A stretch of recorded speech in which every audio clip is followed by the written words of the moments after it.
తీవ్రమైన ఉపన్యాసం చేసిండు. 6,50,000 కాదు 65,000 ఎకరాల కన్నా ఇచ్చిండేమో. ఇస్తే ఎక్కడ ఇచ్చిండో చెప్పమని చెప్పండి.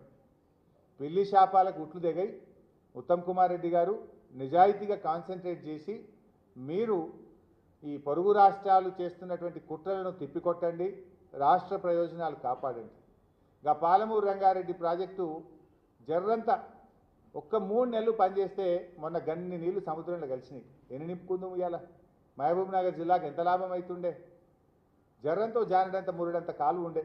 ఒక్క 3 నెలలు పనిచేస్తే ఇవాళ 3 రిజర్వాయర్లు నింపుకుంటే పాలమూరు జిల్లా ఎంత మేలు జరుగుతుండే.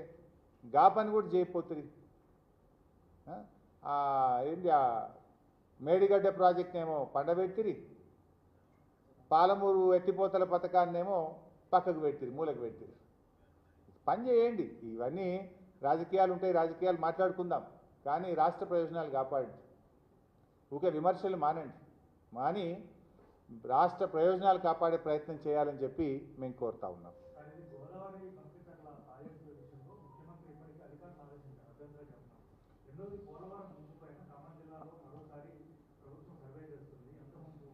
బైసాబ్ అక్కడనేమో నవంబర్ నెలలో ఆర్థిక మంత్రికి ఉత్తరం రాసిండు డబ్బులు ఇవ్వమని. నీ ఉత్తరం పోయిందా ఇప్పటిదాకా? కాపీ చూపి నాకు. తెలంగాణ రాష్ట్ర ప్రభుత్వం ఈ రోజుకు ఢిల్లీకి ఉత్తరం రాస్తే కాపీ బయట ఎందుకు పెట్టలేదు చూపించండి. రాసిండ్రా మీరు? పోయిన సంవత్సరం నవంబర్లో బంకచెర్ల ప్రాజెక్టుకు నిధులు ఇవ్వమని నిర్మలా సీతారామన్కు ఆంధ్రప్రదేశ్ ముఖ్యమంత్రి ఉత్తరం రాస్తుండు. ప్రాజెక్టు రూపకల్పన అయిపోయి నిధులకు కూడా వాళ్ళు 2 ఉత్తరాలు రాస్తే నువ్వు కనీసం అపోజ్ చేయడానికి ఒక ఉత్తరం రాయడానికి నీకు టైం దొరకలేదా నీకు? You're so busy with that. అంత బిజీ ఉన్నారా మీరు? ఏది ఉత్తరం? ఉత్తరం మీకు మీడియాకి రిలీజ్ చేయాలి కదా, చేసిండ్రా? ఎందుకు రాస్తలేరు మరి? అది ఎప్పుడు దొంగలు పడ్డాక 6 నెలల కుక్కలు పొరిగినట్ట?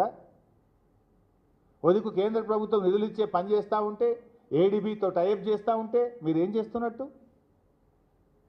Thank you. దావోస్ ఇంకా చాలా ఉన్నాయి, కానీ ఇప్పుడు ఇవాళ నా ఇష్యూ డైల్యూట్ అవుతుందని మాట్లాడతలేను.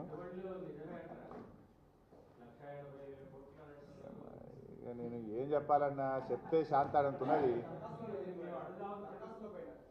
దరఖాస్తుల గురించి చెప్పమంటే అది కూడా చెప్తా, కానీ మరి మళ్ళీ డైవర్ట్ అవుతుంది. ఇది అసలు సబ్జెక్ట్ పోద్దన్న భయం అవుతుంది. అందులో సింపుల్ ఒక మాట చెప్తానే, దావోస్లో పోయి మెగా కృష్ణారెడ్డి రేవంత్ రెడ్డి అగ్రిమెంట్ చేసుకోవాలి. అవే ఇద్దరు జూబ్లీహిల్స్ రోడ్ ఇవతల ఒక ఆయన ఉంటాడు, రోడ్ అవతల ఒక ఆయన ఉంటాడు. ఈయనింటికి ఆయన పోవచ్చు, ఆయన ఇంటికి నిన్న పోయి ఈయన్ని అగ్రిమెంట్ చేసుకోవచ్చు. ఇద్దరు దావోస్కి పోయి ఆ పెట్రోల్ దండు కాదే, ఆడపోయి దావోస్లో అగ్రిమెంట్లు చేసుకుంటారు ఇద్దరు. ఉండేది ఎక్కడ వీళ్ళిద్దరు? జూబ్లీహిల్స్ రోడ్ అవతల ఒక ఆయన, రోడ్ ఇవతల ఒక ఆయన. ఇక చాలా కథ ఉన్నది, కానీ దాని సంగతి తర్వాత చెప్తా. తెలంగాణ ఉద్యమ ట్యాగ్లైనే నీళ్లు, నిధులు, నియామకాలు. అందులో మొట్టమొదటి అంశం